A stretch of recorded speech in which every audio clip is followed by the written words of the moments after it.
Happy Sunday, Korea Justin, Irene. Bagaimana kabarnya kalian pada hari ini? Senang bisa bertemu kalian pada pagi hari ini.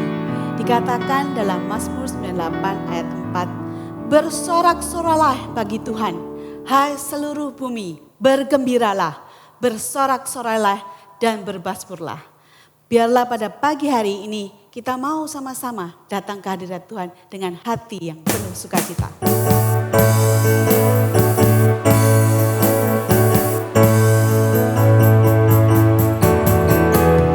Datang ke hadirat Tuhan dengan hati yang penuh sukacita. Datang ke hadirat Tuhan dengan senyum dan muka yang gembira. Tanggalkan beban dan kesedihan yang ada di dalam hatimu. Kenakan jubah pujian, sambut hadirnya Sang Raja. Dan gunung-gunung pun bersorak-sorai memuji Dia. Dan pohon-pohon pun bertepuk tangan memuji Dia. Sekalian kita di sini berkumpul dan memuji Dia. Yesus Tuhan Raja, Dialah yang bertata di atas pujian. Sekali lagi.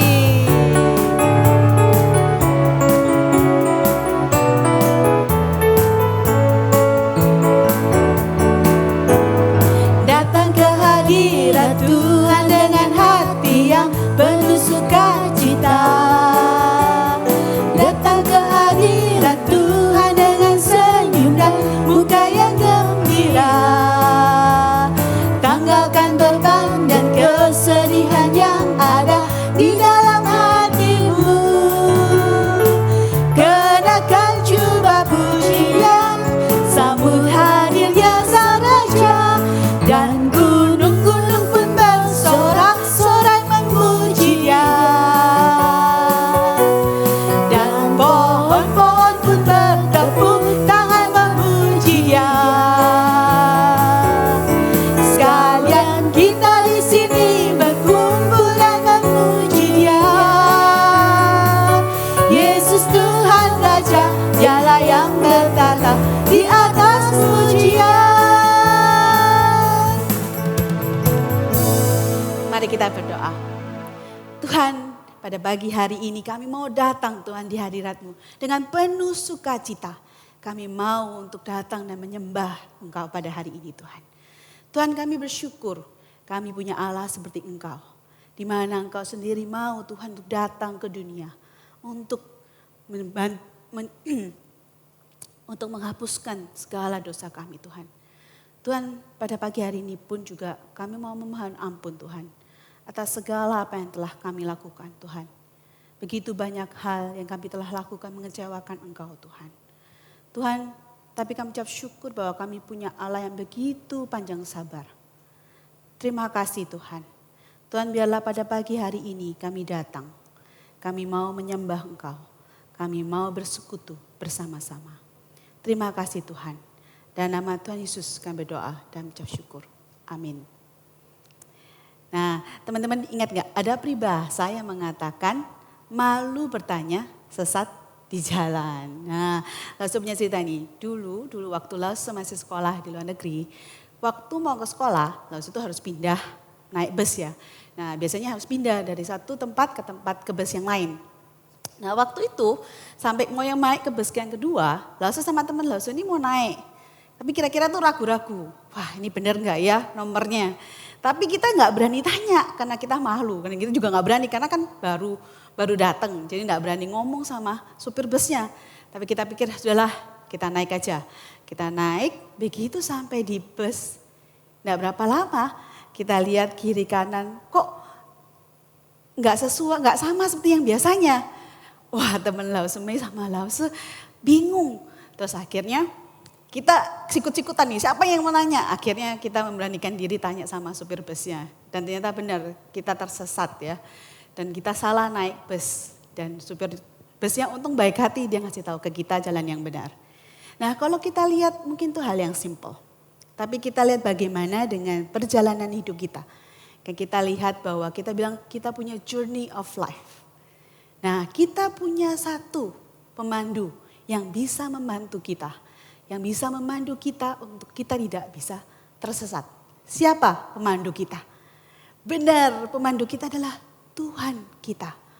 Tuhan adalah pemandu dalam hidup kita. Jangan malu-malu untuk bertanya kepada Tuhan. Jangan malu-malu untuk kita menyerahkan hidup kita. Bayangkan kita sendiri tidak bisa, mungkin kita nggak tahu jalan, kita nggak tahu kemana. Tapi kita punya Tuhan yang tahu arah tujuan kemana. Dia tahu pasti kemana kita tahu mau jalan. Dan bukan hanya itu juga, dia memberikan kita satu petunjuk juga. Di mana? Di Alkitab, benar. Dengan Alkitab ini adalah kata-kata Tuhan yang membantu kita untuk kita berjalan di dalam kehidupan kita.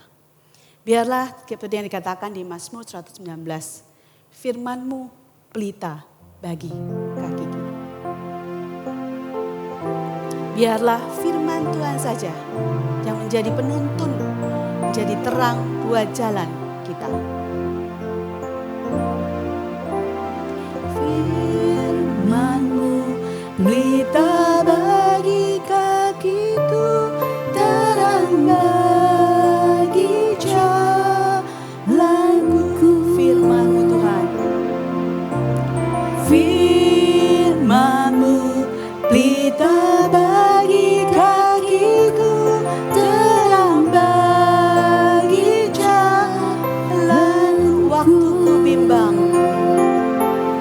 waktu ku bimbang dan hilang jalanku, tetaplah Kau di sisiku, dan takkan ku takut asal Kau di dekatku, besertaku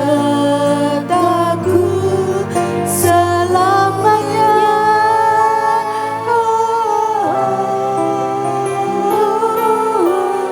Firman-Mu pelita bagi kakiku, terang bagi jalanku.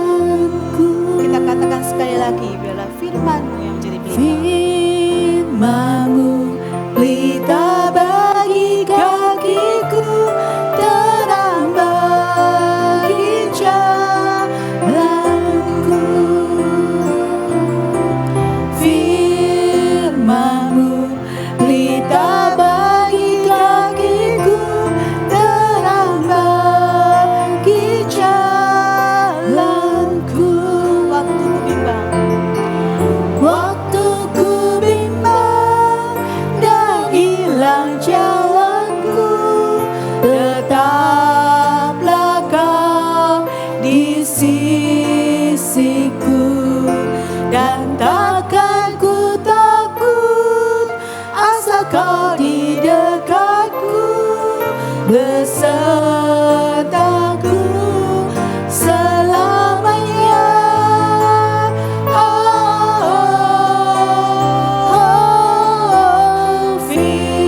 Firman-Mu pelita bagi kakiku, terang bagi jalanku. Tuhan, biarlah firman-Mu saja Tuhan yang menjadi pelita bagi kaki kami Tuhan. Yang menuntun jalan kehidupan kami Tuhan. Tuhan, Engkau adalah pemandu dalam kehidupan kami. Kami tidak bisa hidup tanpa Engkau. Kami tidak bisa berjalan sendiri Tuhan. Kami memerlukan Engkau. Bantu kami Tuhan untuk mengingatkan bahwa kami tidak mampu untuk berjalan sendiri. Bantu kami untuk melihat kepada Engkau. Tuhan, seperti yang dibilang bahwa Engkau tidak akan membiarkan kami sendiri pada saat kami berserah dan kami bergantung pada Engkau. Pada pagi hari ini Tuhan, kami datang kembali Tuhan. Kami mau belajar mengenai firman-Mu. Engkau saja Tuhan yang memberikan kami pengertian. Sehingga kami bisa mengerti apa yang Engkau mau untuk kami mengerti Tuhan. Bukan hanya mengerti, tetapi apa yang Engkau mau untuk kami lakukan. biarlah kami bisa memikirkan bagaimana firman ini sendiri secara pribadi menyentuh setiap daripada kami. Terima kasih Tuhan, terima kasih. Dalam nama Tuhan Yesus kami berdoa dan mengucap syukur. Amin. Teman-teman, kita kembali lagi dalam perjalanan kita. Ingat gak perjalanan kita apa? Benar, di Exodus. Nah, kalian ingat gak minggu lalu kita belajar apa? Tentang apa? Tentang 9 tulah yang Tuhan sudah berikan kepada bangsa Mesir. Nah, pada hari ini kita akan belajar apa? Tulah yang ke-10. Dan apa arti daripada tulah tersebut untuk bangsa Mesir dan juga bangsa Israel. Nah, sebelum kita masuk ke tulah ke-10, kita review dulu dong apa yang kita pelajari minggu lalu. Nah, ada 9 tulah. Kalian ingat gak tulahnya apa aja? Yang pertama, air menjadi darah. Benar. Yang kedua, apa? Kata. Benar. Ketiga, nyamuk. Dan keempat, lalat pikat. Dan yang kelima, apa? Penyakit sampar pada ternak. Dan yang keenam, barah. Dan yang ketujuh, hujan es. Dan yang kedelapan, belalang. Nah, pasti ada yang ingat nih, yang kesembilan apa? Gelap gulita. Nah, kita sama-sama ingat pada waktu Tuhan itu sebelum dia mengirimkan tulah, 9 tulah itu. Musa dan Harun diutus untuk menghadap Firaun dengan perintah untuk melepaskan bangsa Israel supaya mereka bisa beribadah kepada Tuhan. Tapi apa yang terjadi? Benar, Firaun itu mengeraskan hatinya dan dia tidak mau melepaskan bangsa Israel. Walaupun tulah itu terus berdatangan. Tapi dan bahkan itu juga membuat orang-orang Mesir itu menderita. Dan kita bisa lihat bahwa Tuhan menyatakan kuasanya. Tetap saja Firaun tidak mau untuk melepaskan bangsa Israel. Dia mengeraskan hatinya. Nah, kalau kita lihat di tulah yang ke-10 ini sedikit berbeda. Kita lihat ya di Keluaran 11 ayat 1. Teman-teman yang di rumah juga bisa baca sama-sama ya. Kita baca ya. Berfirmanlah Tuhan kepada Musa. Aku akan mendatangkan 1 tulah lagi atas Firaun dan atas Mesir. Sesudah itu ia akan membiarkan kamu pergi dari sini. Apabila ia membiarkan kamu pergi, ia akan benar-benar mengusir kamu dari sini. Kalau kita lihat Tuhan berfirman bahwa setelah tulah ini, tulah yang ke-10, menimpa atas Mesir, Firaun akan membiarkan bangsa Israel keluar dari Mesir. Nah, kalau kita lihat kira-kira cara apa yang Tuhan pakai sampai akhirnya Firaun mau untuk melepaskan bangsa Israel. Kita sama-sama lihat ya. Itu ada di Keluaran 11 dan 12. Jadi kita lihat ya, di Keluaran 11 ayat 1 sampai 10, Tuhan itu memberitahu kepada Musa apa yang akan terjadi kepada bangsa Mesir. Jadi dia bilang waktu tengah-tengah malam Tuhan akan berjalan di tengah-tengah Mesir.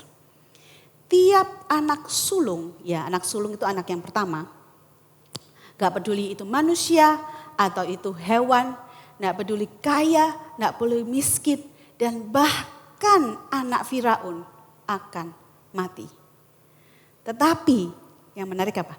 Tidak ada yang celaka untuk bangsa Israel. Dan bahkan anjing pun tidak akan menggonggong melawan Israel. Itu yang dikatakan firman Tuhan. Tetapi sekalipun Tuhan memperingatkan, Firaun tetap mengeraskan hatinya. Gila ya, kalau kita lihat benar-benar luar biasa Firaun ini keras hatinya ya. Dan bukan cuman itu, Israel juga disuruh siap-siap. Nah, kalau kalian baca lagi di Keluaran 12 ayat 1 sampai 28, kalian akan bisa lihat secara detail apa yang Tuhan mau untuk bangsa Israel mempersiapkan. Kalau saya kasih summary-nya ya. Jadi di bulan itu dan akhirnya bulan itu akan disebut bulan pertama bagi bangsa Israel. Di tanggal 10 setiap keluarga harus menyiapkan anak domba jantan. Tidak bercela. Artinya tidak bercela itu apa? tidak cacat atau artinya perfect yang berumur 1 tahun. Boleh domba atau kambing. Nah terus di tanggal 14 sore hari semua keluarga itu harus berkumpul. Dan dia menyembelih anak domba yang sudah disiapkan. Nah setelah itu darahnya itu diambil sedikit, disapukan di ambang pintu rumah atau di kusan rumahnya gitu ya. Nah kalau kita perhatikan, darah anak domba itu adalah tanda sehingga Tuhan akan meluputkan rumah itu dan keluarga itu. Dan kematian anak sulung. Kita baca ya di ayat 23. Dikatakan, dan Tuhan akan menjalani Mesir untuk menulahinya. Apabila ia melihat darah pada ambang atas dan pada kedua tiang pintu itu, maka Tuhan akan melewati pintu itu dan tidak membiarkan pemusnah masuk ke dalam rumahmu untuk menulahi. Wah, sebagai ganti daripada anak sulung yaitu anak pertama, anak domba itu disembelih untuk menggantikan. Hal ini kalau kita lihat itu sebenarnya adalah bayangan dari karya penebusan Kristus. Sebagai ganti kita yang harusnya menanggung tulah. Anak domba Allah yaitu Kristus Yesus mencurahkan darahnya sehingga kita tidak mati tetapi memperoleh hidup. Kita lihat lagi ya perintah Tuhan selanjutnya. Dia bilang dagingnya daripada domba atau kambing itu dipanggang dan dimakan dengan roti tidak beragi dan sayur pahit. Dan dia bilang harus dipanggang, gak boleh direbus, gak boleh dijadiin sup, pokoknya dipanggang. Nah, bukan cuma soal daging dipanggang, orang Israel juga harus makan roti tidak beragi selama berapa? 7 hari.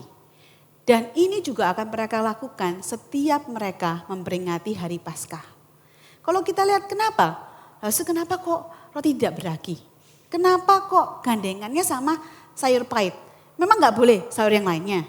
Nah, kalau kita lihat di sini sebenarnya ada maknanya. Kenapa Tuhan mau untuk bangsa Israel makan roti tidak beragi dan sayur pahit.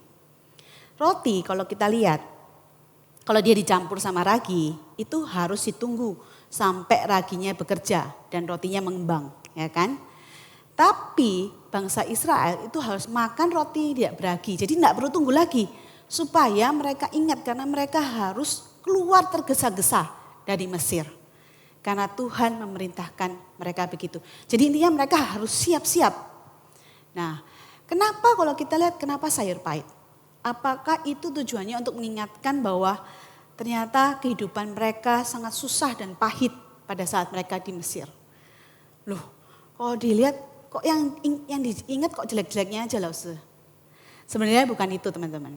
Kalau kita lihat setiap kali mereka makan roti tidak beragi dan sayur pahit itu, mereka mengingat bahwa Allah dengan tangannya yang berkuasa membebaskan mereka dari Mesir dalam waktu yang singkat dan melepaskan mereka dari hidup yang pahit menuju kepada tanah perjanjian. Semua ini adalah cara Tuhan untuk mengajarkan, mengingatkan bangsa Israel untuk selalu ingat akan karya Tuhan yang luar biasa. Mereka bukan hanya itu juga, selain itu mereka juga harus berpakaian lengkap. Jadi pada waktu mereka makan, mereka sudah harus siap untuk pergi. Jadi mereka pakai ikat pinggang mereka pakai sabuk mereka, pakai kakinya yang sudah pakai kasut itu pakai sepatu, dan juga para laki-lakinya juga harus pegang tongkat.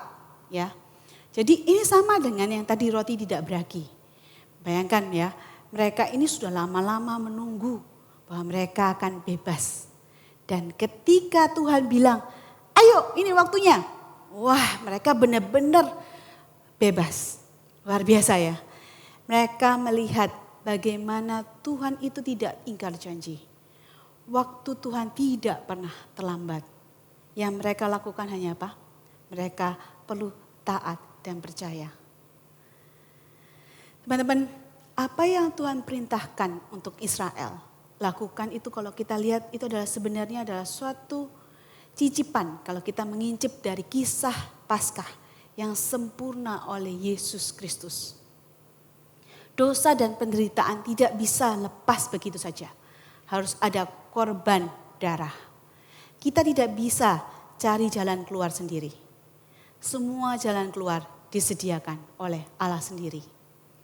Kalau kita lihat Firaun dan orang Mesir mendapatkan hukuman, di mana kematian daripada anak sulung mereka, anak pertama. Tetapi orang Israel diluputkan, dibebaskan karena apa? Darah anak domba. Sama seperti kita yang mau percaya, kita pun diluputkan, kita dibebaskan daripada hukuman maut. Karena Kristus sudah mencurahkan darahnya dan mengorbankan dirinya sebagai anak domba Allah yang sempurna. Kalau kita lihat Paskah di Perjanjian Lama adalah untuk merayakan Israel yang keluar daripada tanah Mesir. Dan Paskah di Perjanjian Baru, yaitu sekarang, adalah merayakan Kristus yang membawa kita keluar daripada perbudakan dosa. Teman-teman, Tuhan tahu kondisi manusia yang berdosa. Sama seperti Tuhan mendengar seruan Israel yang ditindas oleh Mesir. Tuhan juga memberikan jalan keluar. Tuhan sudah menunjukkan bahwa hanya Dia yang berkuasa membebaskan kita. Dan kalau kita lihat, apa respon kita? Firaun dan Israel sudah sama-sama melihat kuasa Tuhan. Kalau kita lihat ya, semua dua-dua bisa merasakan. Tetapi mereka mempunyai respon yang berbeda. Firaun dan Mesir terus menolak Tuhan. Atau mereka melihat, mata mereka melihat, tetapi hati mereka dikeraskan dan dibutakan. Tetapi Musa dan bangsa Israel merespon perintah Tuhan dengan percaya dan taat. Kita tidak bisa melepaskan diri daripada hukuman dosa. Sama seperti Israel tidak berdaya melawan Firaun kalau mereka sendirian. Hanya Tuhan yang mampu dan berkuasa. Apa respon kita? Maukah kita percaya dan bersandar pada kekuatan Tuhan itu? Minggu depan kita akan merayakan apa? Paskah. Benar, kita mau merayakan lagi kemenangan dan penyelamatan sempurna oleh Tuhan kita, Yesus Kristus. Sudahkah kita menerima keselamatan dan hidup baru itu dalam iman kepada Tuhan Yesus? Apakah teman-teman secara pribadi menerima Yesus di dalam diri teman-teman?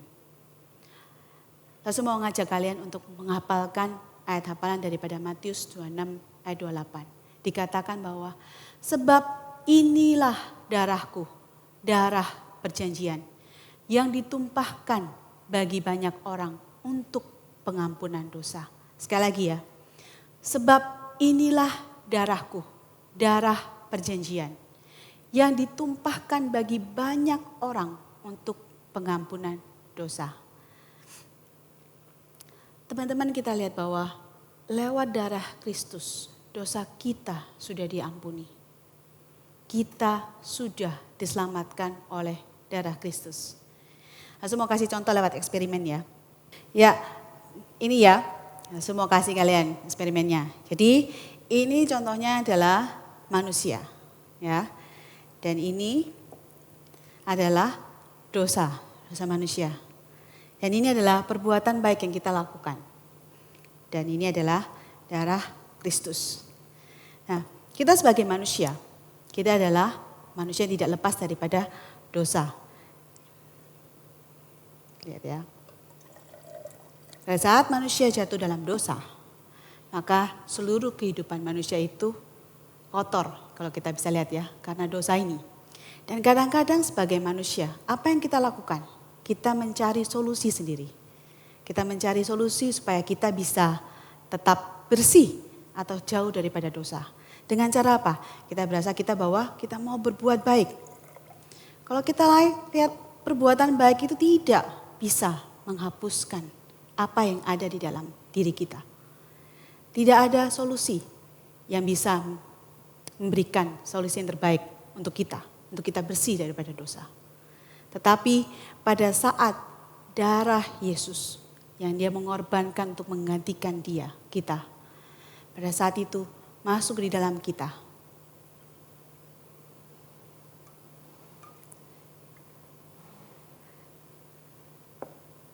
Kita bisa lihat bagaimana ada perubahan di dalam diri kita. Bahwa dosa kita telah dihapuskan oleh karena darah Yesus.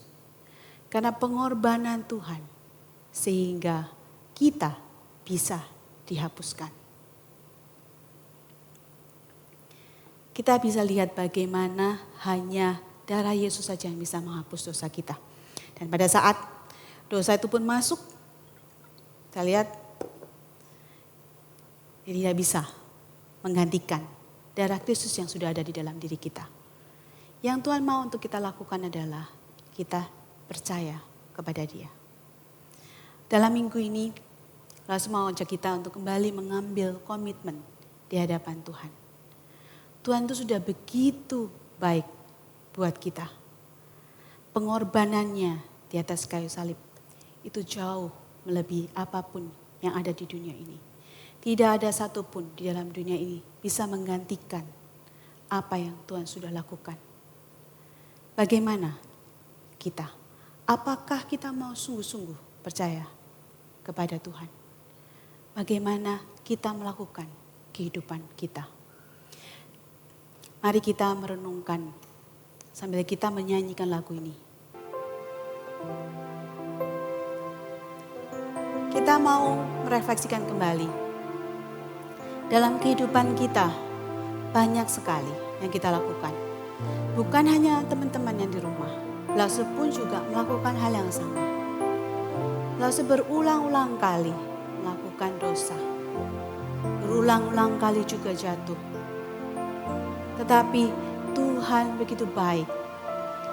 Dia mau untuk mengampuni kita. Pertanyaannya, apakah kita mau untuk percaya kepada Dia?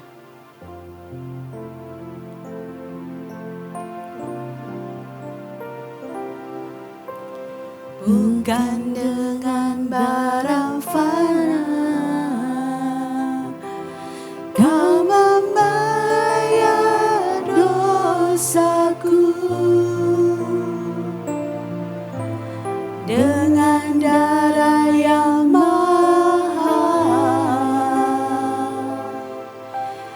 tiada noda dan celah.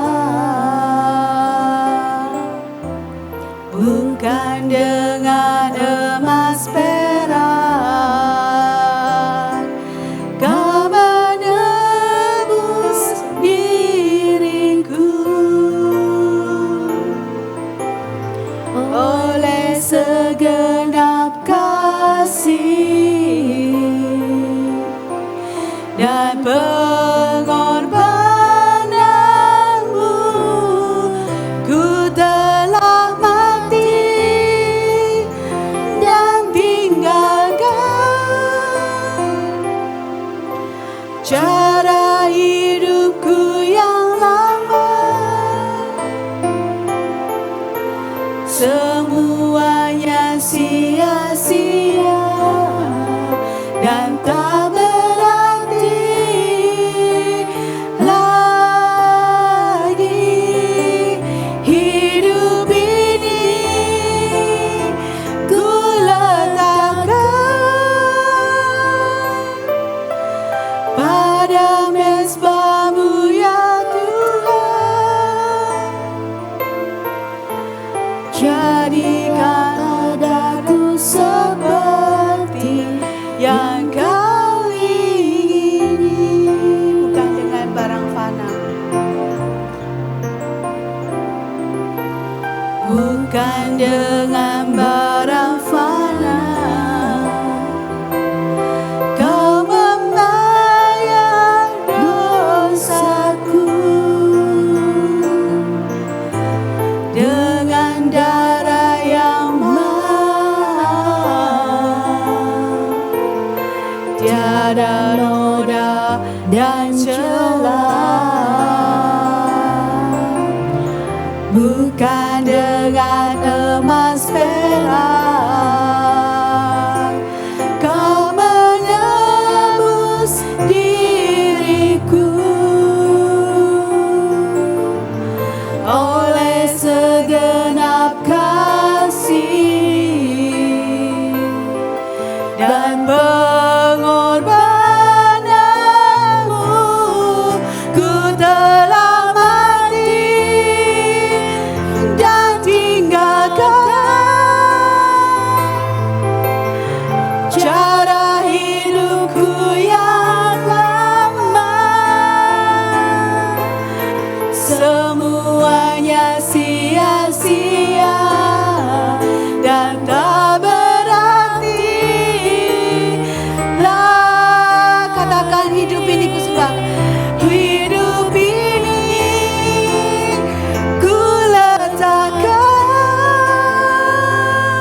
yang Kau ingini. Tuhan, begitu mahal harga yang Kau harus bayar Tuhan. Pengorbanan-Mu Tuhan. Engkau memberikan darah-Mu Tuhan untuk menggantikan kami. Kami yang seharusnya kena tulah, kami yang seharusnya mati. Tetapi karena darah-Mu, kami mendapatkan pengampunan. Kami diluputkan daripada hukuman mati dan hukuman maut itu Tuhan. Tuhan, terima kasih Tuhan. Kami tidak bisa mengungkapkan satu persatu Tuhan. Tapi Tuhan, biarlah dari doa kami pada hari ini Tuhan. Tuhan, biarlah kami Tuhan mau menunjukkan bagaimana kami mau menyerahkan kepada Engkau hidup kami Tuhan.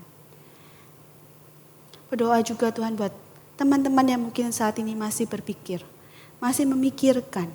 Kadang-kadang mungkin mereka masih mencari solusi mereka sendiri. Mereka masih mencari jalan sendiri untuk mereka berjalan dalam kehidupan mereka. Tuhan, Engkau sudah memberikan solusi. Engkau sudah memberikan jalan keluar itu Tuhan. Yang kami perlu lakukan hanya percaya.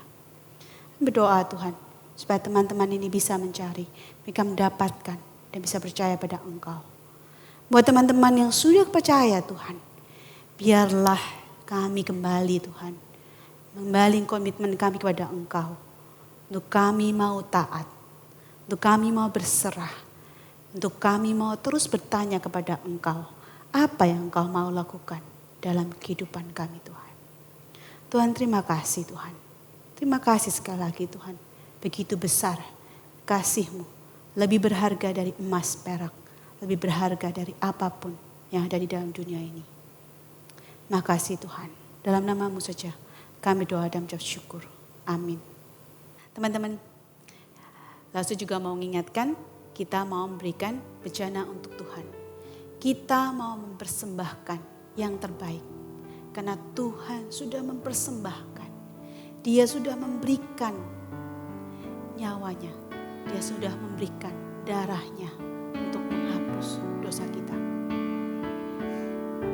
Karya keselamatan Allah yang dialami oleh bangsa Israel juga dialami oleh dunia, oleh kita, oleh teman-teman yang ada di rumah, lewat karya sempurna Yesus Kristus.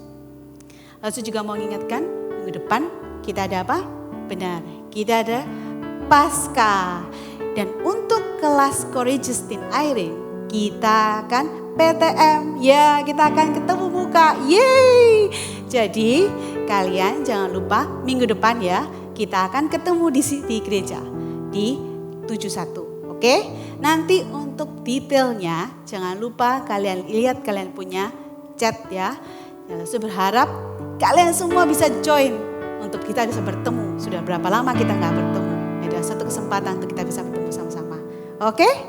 Sampai ketemu minggu depan. Bye.